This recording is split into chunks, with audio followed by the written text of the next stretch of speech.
debate. Let me be real clear, and I need y'all to hear me like our lives depend on it, because they do. We are not in a political debate. We are in a war, not a metaphorical one, not a symbolic one, but a strategic, well-funded, policy-backed, legally armed war for the soul of this country and the bodies of every person that don't fit the mold of a straight, cis, Christian, white man. Here we go. Obviously, you don't know what metaphorical means. Yeah, we got a new show for y'all. Got a damn good show. But before we get to today's video, don't forget our giveaway ends tonight at midnight. The Ram Cummins Diesel and $10,000 in cash. But if you enter right now, you're also entered to win our next giveaway, which is a F-250 King Ranch and camper. That's over $250,000 in white privilege. Go to FishWallsTwins.com. Anything you buy on the site, get you automatically. But it's the last day of the contest. You get 20 times the interest. Usually the winner buys on the last when we give the most interest. 20 times interest. No shit. Well, why don't you tell them that? I forgot. You told them. Man, you messing these giveaways up. All right, let's listen to this used car salesman who went into politics. Let me be real clear, and I need y'all to hear me like our lives depend on it, because they do. We are not in a political debate. We are in a war, not a metaphorical one, not a symbolic one, but a strategic, well-funded, policy-backed, legally armed war for the soul of this country and the bodies of every person that don't fit the mold of a straight, cis, Christian, white man. And the wildest part is half of y'all still don't see it. You're playing checkers on a chessboard that's already been cleared. You think that they're just coming for trans folks, for queer kids, for immigrants, for poor people. No, baby, they are coming for order, and they're bringing chaos as a battering ram. White men, the most coddled demographic in American history, have finally realized that they are no longer the majority numerically, and so now they're using power, policy, and They are the majority still. Yeah, you know she's reading. You know she's reading all this. Yeah, of course. These people are so fake.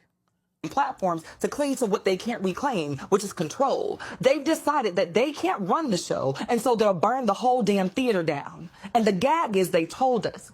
They told us who they were when they showed up in Charlottesville with tiki torches and khakis, when they stormed the Capitol in broad daylight. They banned books, rewriting the ones they left behind, outlawing truth, targeting teachers, sterilizing trans care, gagging free speech, gutting Medicaid, sterilizing trans care.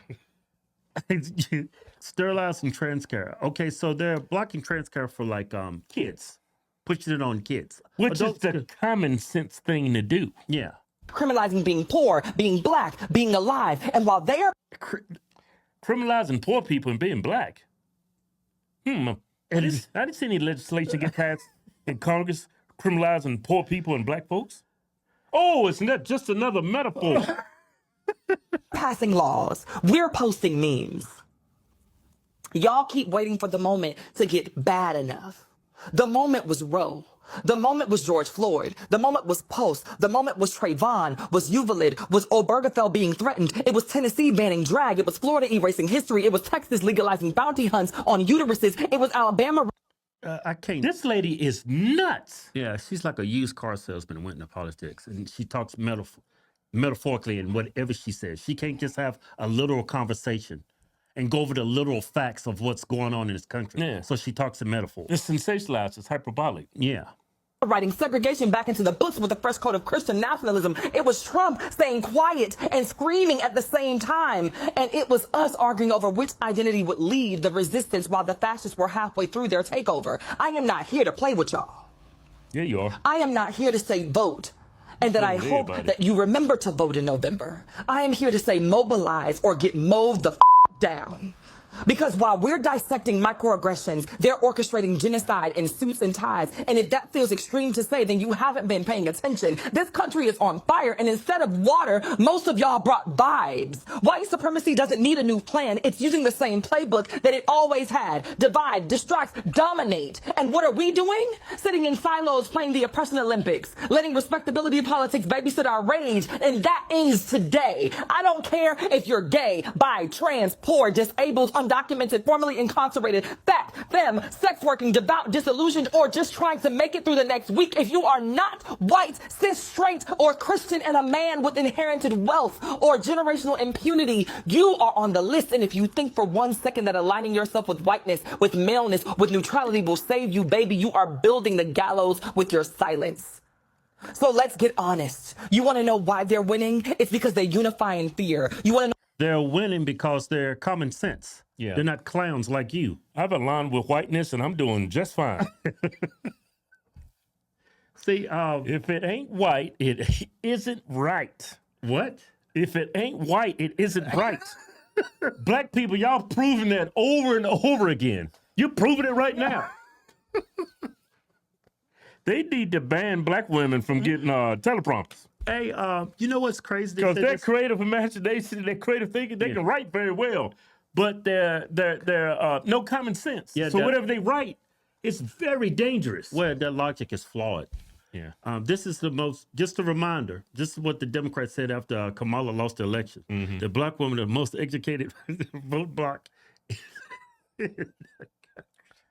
The most brainwashed demographic, I would say. Yeah. You know why we keep losing? It's because we fracturing ego. The right builds armies and the left builds hashtags. This is your clarion call. If you were wondering where the revolution is, it's wherever you are standing. If you were wondering what to do, start where you are. Call your lawmakers, shut down your boardrooms, go and fund black and queer and trans-led organizations. Walk out, sit in, raise. I can't take anybody. How you want somebody to take you serious and you got implants just hanging like nuts? You know what triggers me? That gold chain and those earrings. It's just too much gold for me. As hell, and do it now, because when they come knocking for the next person, don't you dare act surprised that there's nobody left to answer the door for you. See, that's the thing. She's calling white people racist, but she does that to disguise that she's the racist. Yeah. She's actually the racist here. Very well said there, Keith. Very well said. You know where I learned that from? Who? White people. Yep. If it ain't I already white, know that. they can't, if it Oh, ain't- I already know that. Yeah, that came from a white man. A brilliant white man. If it gets you fired, let it. If it finally makes them mad enough to see you, let it, because baby, if we don't act, we are not surviving, we are surrendering. like, I'm gonna show you this next video, right? This is what she says here. There's some big hands. So KK Carol, Wait a minute. Is this a woman? Or is this trans? I don't know what Look it how is. big her hands are. She could palm a basketball. Yeah, This might be one of them gender. mouth yet again to remind the entire country why being white, mediocre, and aggressively wrong is still a yeah, those are some. I don't think this is a woman. I think it's a woman. So KK Caroline opened her thin-lipped mouth yet See that? KKK Caroline, Yeah. the press secretary. See, she's Call her- actually the racist. Yeah, you call the press secretary KKK Caroline. Yeah, she's actually. our country why being white, mediocre, and aggressively wrong. So KK Caroline Wait a opened her minute. She said white mediocre. Yeah. She's white and mediocre? What do you call what's that Corinne Pierre. yeah. What would you call her? A vegetable? That's what you call black excellence.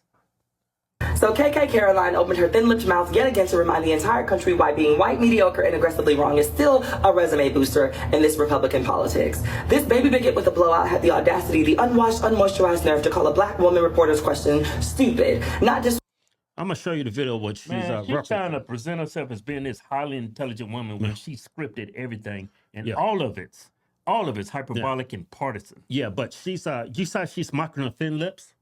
She just mocked her and called her mediocre. Okay, so she brought up the fact that Caroline called this black reporter stupid for asking a stupid question. Here's the stupid question. Y'all let me know if y'all think this is stupid. That any protest on Saturday would be met with force. Can you clarify what kind of protest President Trump does support or find acceptable? The president absolutely supports peaceful protests. He supports the First Amendment. He supports the right of Americans to make their voices heard. He does not support violence of any kind. He does not support assaulting law enforcement officers who are simply trying to do their job. It's very clear for the president what he supports and what he does not. Unfortunately for Democrats, that line has not been made clear, and they've allowed this unrest and this violence to continue, and the president has had to step in. What question? So if there were peaceful protests on Saturday for the military parade, President Trump would allow that? Of course the president supports peaceful protests. What a stupid question. Rick Kell. That was a stupid question. Yeah. You think the president is against peaceful protest? Yeah, she's also trying to she's insinuating that he's a fascist and he don't believe in freedom of speech. No, this woman Her is. response Yeah. is I say it's worthy of what she said because It's it was a stupid. stupid, very, very stupid question. And watch this stereotypical side eye The she president gives the supports reporter. peaceful Look, protest. What a stupid question. Raquel. Thank you so much. see, that's so stereotypical. Yeah, yeah. But she's standing up for that. Because she's racist. Yeah. She's just against anything that's white. Not disrespectful, not out of line, not even biased, just stupid. And y'all love it. Now, I could go high, but I'm tired of playing first lady to these fascist flunkies. Caroline isn't clever. She isn't poised. She's not even interesting. She is the press secretary version of a bar fight at the Cracker Barrel in the parking lot. And she was hired to be loud, loyal, and legally blonde adjacent. Not smart. What was Jean Pierre hired for? Because she's black and gay. She was hired to lie 24/7. That woman went around and said that Joe Biden was mentally fit while he was in office. Now she's coming out with a book. Saying she was what, forced to say it? I don't know, but she's saying he was compromised. She, you know, she had a very difficult job. Jean Pierre was that her name? But I mean, Yeah, she lied 24/7. She said She had to lie. How many times did she stand up for Joe Biden saying he was fit for office? yeah, I know. Willingly lying. And she's up here standing up for her. I know. Smart, not strategic, and certainly not ethical. Her job isn't to tell the truth, it's to throw temper tantrums in press briefings and say woke like it's a curse word, and to hope that her spray tan can distract from the fact that she ain't said one original thing since her daddy bought her first pair of riding boots, and that was a while ago. You can call someone stupid, Caroline, but stupid is thinking that you can talk down on a black woman on camera and She didn't call her stupid. She said the question was stupid. That's what she said. She said, you a stupid black woman. She didn't say that. She didn't say that. She said, what a stupid question. Yeah. And y'all don't understand the difference between being called stupid and a stupid question. Yeah. But let's be honest. That reporter's stupid. Yeah. So is she. Yeah. This is the threat. This mindset is a threat to our country.